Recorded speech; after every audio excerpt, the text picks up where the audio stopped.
കഴിഞ്ഞ വർഷത്തെ തൃശൂർ പൂരം അലങ്കോലപ്പെട്ട സംഭവത്തിൽ ADGP MR അജിത് കുമാറിനെതിരെ പ്രത്യേക അന്വേഷണ സംഘത്തിന് മൊഴി നൽകിയിരിക്കുകയാണ് മന്ത്രി കെ രാജൻ. അതേസമയം പൂരം അലങ്കോലപ്പെട്ട സമയത്ത് അജിത് കുമാറിനെ പലതവണ വിളിച്ചിട്ടും ഫോൺ എടുത്തില്ലെന്നാണ് മന്ത്രിയുടെ മൊഴി. ഔദ്യോഗിക നമ്പറിലും പേഴ്സണൽ നമ്പറിലും ബന്ധപ്പെടാൻ ശ്രമിച്ചിട്ടും പ്രതികരിച്ചില്ല എന്നാണ് രാജൻ മൊഴി നൽകിയിരിക്കുന്നത്.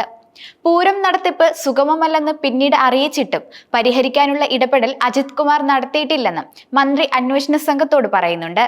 ഇതിനാലാണ് അജിത് കുമാറിന്റെ വിശദീകരണം അന്വേഷണ സംഘം രേഖപ്പെടുത്തുന്നത്. അജിത് കുമാർ വിരമിക്കാൻ മാസങ്ങൾ മാത്രമുള്ളപ്പോഴാണ് പുതിയ ആരോപണം ഉയർന്നിരിക്കുന്നത്. തൃശൂർ പൂരം അലങ്കോലപ്പെട്ട സംഭവത്തിന്റെ അന്തിമ റിപ്പോർട്ട് ഈ മാസത്തോടെ DGP നൽകുകയും ചെയ്യും. അതേസമയം ഇക്കൊല്ലത്തെ തൃശൂർ പൂരത്തിനായുള്ള കാത്തിരിപ്പിലാണ് ജനങ്ങൾ. ഇത്തവണ മെയ് 6-നാണ് തൃശൂർ പൂരം. തൃശൂർ പൂരത്തോടനുബന്ധിച്ചുള്ള ചമയ പ്രദർശനത്തിന്റെ ഉദ്ഘാടനം ഇന്ന് തുടങ്ങുകയാണ്. പൂരത്തിനായുള്ള മുന്നൊരുക്കങ്ങൾ എന്തായാലും ശക്തമാക്കിയിട്ടുണ്ട്. ഇതിന്റെ ഭാഗമായി തിരുവമ്പാടി ദേവസ്വം ബോർഡ് പ്രതിനിധികൾ മുഖ്യമന്ത്രി പിണറായി വിജയനെ കാണുകയും ചെയ്തിട്ടുണ്ട്. പൂരം നടത്താൻ എല്ലാ ഒരുക്കങ്ങളും പൂർത്തിയായതായി ദേവസ്വം പ്രസിഡന്റ് സുന്ദർ മേനോൻ അറിയിക്കുകയും ചെയ്തിട്ടുണ്ട്. കഴിഞ്ഞ പ്രാവശ്യം ചില സംഭവങ്ങൾ ഉണ്ടായിട്ടുണ്ടെന്നും ഇത്തവണത്തെ പൂരം സുഗമമായി നടത്തുന്നതിന് സർക്കാർ സഹായം വാഗ്ദാനം ചെയ്തിട്ടുണ്ടെന്നും ദേവസ്വം പ്രസിഡന്റ് പറഞ്ഞു. നിലവിൽ പൂരവുമായി ബന്ധപ്പെട്ട് ഒരു ആശങ്കയുമില്ലെന്നും അദ്ദേഹം വ്യക്തമാക്കിയിട്ടുണ്ട്. അതേസമയം പൂരവുമായി ബന്ധപ്പെട്ട് മന്ത്രി BN വാസവൻ നടത്തിയ പ്രസ്താവന തിരുത്തണമെന്ന് BJP നേതാവ് B ഗോപാലകൃഷ്ണൻ രംഗത്തെത്തിയിരുന്നു. തൃശൂർ പൂരത്തെ മതപരമായ ചടങ്ങല്ലെന്ന് വരുത്തി ഹിന്ദു സമൂഹത്തിൽ നിന്ന് അകറ്റാനുള്ള ഹിഡൻ അജണ്ടയുടെ ഭാഗമാണ് മന്ത്രിയുടെ പ്രസ്താവനയെന്നാണ് അദ്ദേഹം കുറ്റപ്പെടുത്തിയിരിക്കുന്നത്.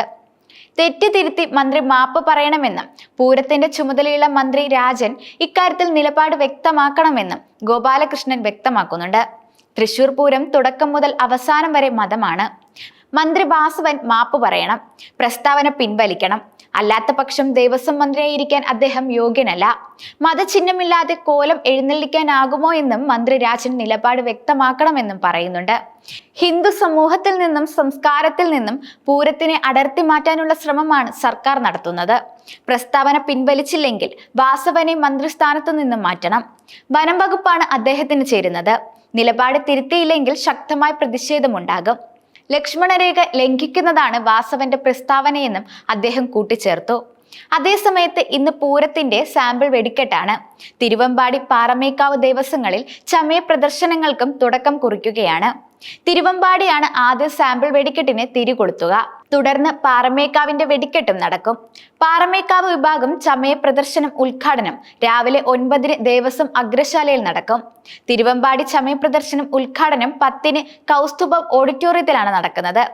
കേന്ദ്രമന്ത്രി സുരേഷ് ഗോപി, മന്ത്രിമാരായ K Rajan, R Bindu, mayor MK Varghese, P Balachandran MLA തുടങ്ങിയവർ 2 ചടങ്ങുകളിലും പങ്കെടുക്കും. ഞായറാഴ്ച രാത്രി 10 വരെയും തിങ്കളാഴ്ച രാത്രി 12 വരെയുമാണ് പ്രദർശനം.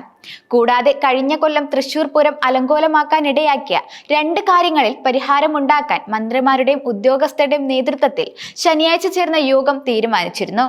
രാത്രി പാറമേക്കാവ് തിരുവമ്പാടി പൂരങ്ങൾ പോകുന്ന സമയത്ത് ബാരിക്കേഡ് സ്ഥാപിക്കില്ല എന്നതാണ് പ്രധാനം. സംഘാടകരെ പോലും ഈ സമയത്ത് തടഞ്ഞത് കഴിഞ്ഞ കൊല്ലം വിവാദമായിരുന്നു. സ്വരാജ് റൗണ്ടിൽ ഇറങ്ങി നിന്ന് വെടിക്കെട്ട് കാണാൻ അനുവദിക്കുമെന്നതാണ് മറ്റൊരു പ്രധാന തീരുമാനം.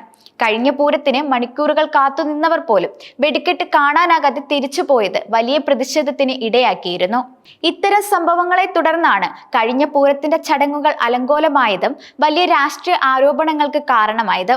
മന്ത്രിമാരായ VN Vasavan, K Rajan, R Bindu, കേന്ദ്രമന്ത്രി സുരേഷ് ഗോപി തുടങ്ങിയവരും ജില്ലാ collector Arjun Pandian, city police commissioner R Ilango, mayor MK Varghese, Cochin Devaswom board president K Raveendran തുടങ്ങിയവരും യോഗത്തിൽ പങ്കെടുത്തിരുന്നു.